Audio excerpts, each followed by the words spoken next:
Nikolai Podgorny was at the very heart of Soviet power for a long time. He was not a public figure, but behind the scenes everyone knew him. Officially, he was the third most powerful person in the state, but in reality he controlled key appointments throughout the country. Ministers, party secretaries, republic leaders. Without Podgorny's approval, many simply did not make it to the top. He knew how to maintain a balance between different groups of influence in the Central Committee, and that is precisely what became his problem. While there was a struggle between the old and the new in the country, Podgorny was a kind of arbiter. He did not pull the blanket over himself, but he did not allow others to take complete control either. He was respected but not loved because he had to be reckoned with. This began to bother Brezhnev. He wanted to consolidate power in his own hands. Podgorny, with his independence, restraint, and connections in the regions, stood in his way. He was one of the last representatives of the so-called Old Guard, those who made their careers not through loyalty, but through hard work. These people were not afraid to argue, had authority, and did not bow down to favorites. In the corridors of the Politburo, Podgorny began to be called the spearhead of the Old Guard. He did not want to be an outsider, but he did not become one of his own either. And in the Soviet leadership, that was deadly dangerous. He began to interfere with the transfer of power in Brezhnev's circle, when important posts were distributed not on merit, but on friendship and loyalty. Podgorny was particularly irritating with his independence in personnel matters.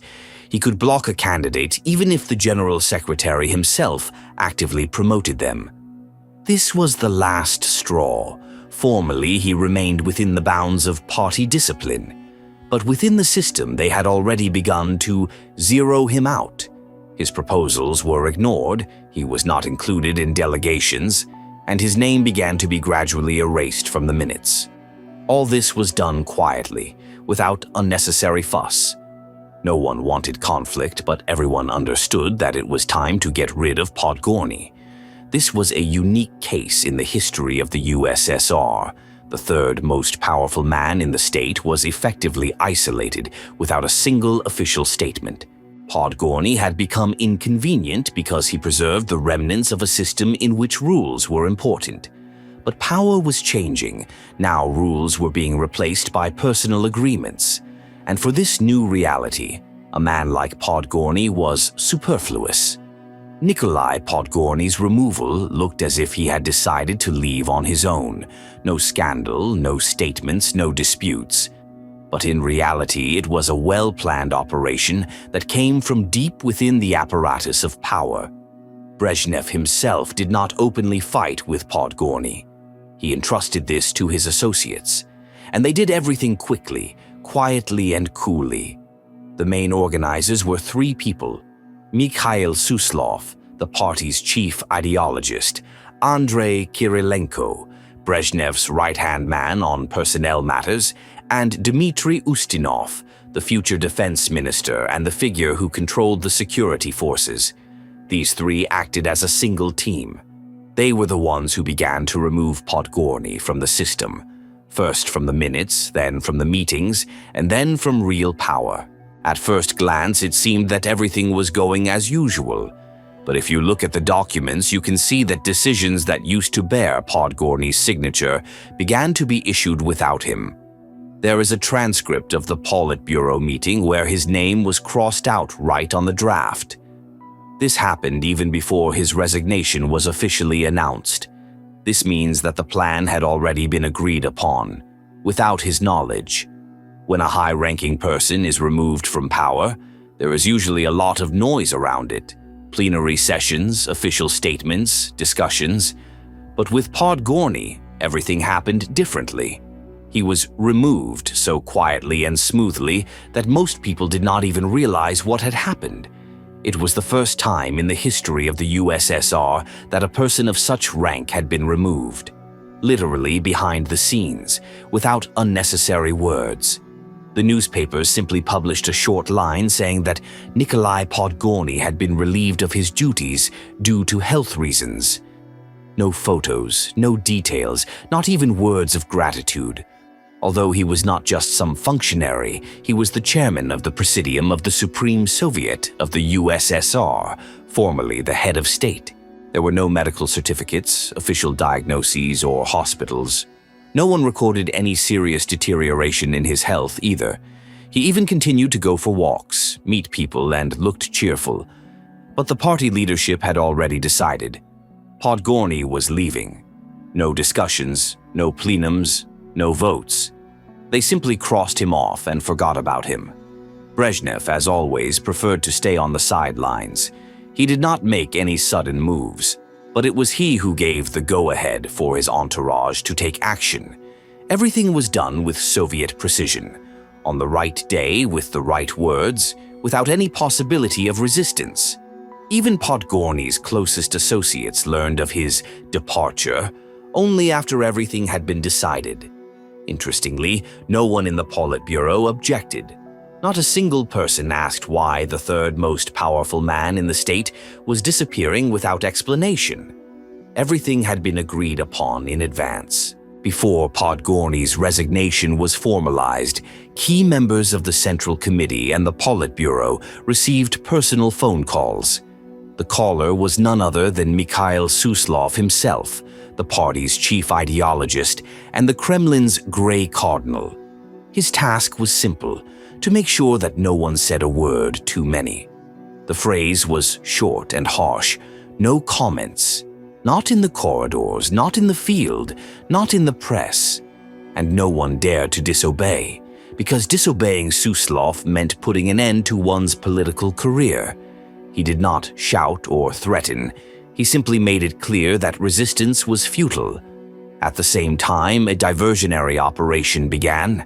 At the same time that Podgorny was removed from power, a wave of personnel changes swept across the country. More than 40 major appointments and dismissals took place in the republics, regions, and ministries. This was done deliberately, to divert the attention of the party elite and the regions to their own affairs so that no one would ask unnecessary questions. This created the effect that something important was happening, but it was drowned out by the flow of news. And within a week, no one remembered Podgorny, neither at meetings nor in the corridors. His name was as if cut out of the general context. He was not even invited to the next Presidium meeting. He was simply not included in the agenda. Everyone understood. If a person like Podgorny could be removed without words or explanations, then it was dangerous to speak out about anything at all. The system showed that silence was the key to survival, and this silence became the norm. After him, no one asked unnecessary questions, even when much more influential figures left their posts. The minutes of those days speak for themselves. His name simply disappeared from the Presidium. No one spoke up. No one asked any questions. Everyone understood and remained silent. This approach, removing a person without explanation, was completely new at the time. Podgorny learned of his dismissal not from a personal conversation, but from a ready-made resolution. He was not even given a chance to speak. This soft coup became a model for future purges: quick, quiet, emotionless. On 16th May 1977, his name officially disappeared from the list of members of the Presidium of the Supreme Soviet of the USSR. This came as a shock even to experienced party officials. Usually, such events were accompanied by at least a congress or a meeting of the Central Committee. But here, silence. No reasons were given in the official reports. There was no press release, no medical report, no statement from Podgorny himself. This approach was unprecedented. Even the resignations of ministers or regional leaders were usually accompanied by at least a brief note or words of recognition. But here, it was as if Podgorny had never existed. Immediately after this event, a process of purging began. He was removed from all current affairs, removed from commissions, and his name disappeared from agendas. Even in the archival materials of some party meetings in May 1977, his name was crossed out by hand. It looked like erasing a person from history. While he was still alive, when Podgorny was quietly removed from the top of power, no one knew who would take his place. But it quickly became clear that the vacant seat was intended for Brezhnev himself. Yes, the same Leonid Ilyich, who was already general secretary of the party, decided to take the post of head of state for himself. This had never happened before in the history of the USSR. Usually, these two positions, general secretary and chairman of the presidium, were divided between different people. This was considered a guarantee that all power would not be concentrated in one person's hands. But in 1977, this system broke down. Now all power was concentrated in one person. Leonid Ilyich became both party and state leader, and this happened completely silently. Why was all this done? The answer is very simple: control. By that time, Brezhnev already understood that the years were passing, his authority was declining, and figures were appearing within the Politburo who could undermine his influence. He did not want anyone else to have the status of official head of state, and Podgorny was just that. He had the position, the influence, and his own team. By removing Podgorny and taking his post, Brezhnev eliminated even the hint of competition. Now no one could say that there was a second figure in the state who needed to be consulted. He became a monolith, and this ushered in a new era where every decision depended on one person alone. Since 1977, no one in the Politburo had ever voted against his decisions, even in closed sessions. From that moment on, a new style of governance began, slow, confusing but completely controlled by one person and his entourage. There were no more competitors, and the system, which had once been based on balance, turned into a stagnant monolith. This was the moment when it became finally clear in the USSR that decisions were not made at congresses or plenums, but in backroom negotiations where no one asked the opinion of the people.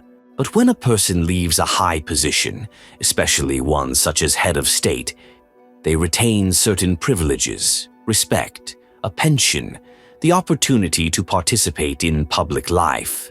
But with Nikolai Podgorny, things turned out differently.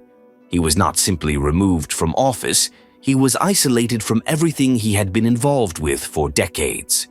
He was nowhere to be seen in the newspapers, on television, or in the halls of the Kremlin. He was not even allowed to attend ceremonial events where veterans and former leaders are usually shown. He did not appear at Victory Day celebrations, nor did he sit on the podium with his former colleagues. And this was not his personal choice. He was forbidden to do so. Although it was not officially documented anywhere, sources claim that there was an unspoken order: do not touch Podgorny and do not show him. Yet he was a hero of socialist labor, a member of the party since before the war, and one of the builders of the post-war USSR. But that meant nothing. After the soft coup, he was as if erased from memory. Not only that, but he continued to be monitored. His apartment in Moscow on Frunzenskaya embankment, despite the high status of its occupant, was subjected to several searches by KGB officers without explanation. These were not searches but rather checks, supposedly preventive. No charges were brought against him, but everything was done in such a way that he understood he was being watched. Officially, this did not happen, but traces of such visits have been confirmed by former colleagues. He was not allowed to talk about what had happened to him, and even more so, to write memoirs or speak publicly. All his connections in the party were severed. His friends were afraid to meet him. His colleagues remained silent. In a system where every step is controlled, Podgorny found himself superfluous. Not an oppositionist, not a traitor, just a person who was better not to remember. Podgorny lived out his days in obscurity, practically alone. He was not tried, arrested, or emigrated. He simply became a blank space in the system that he himself had once built.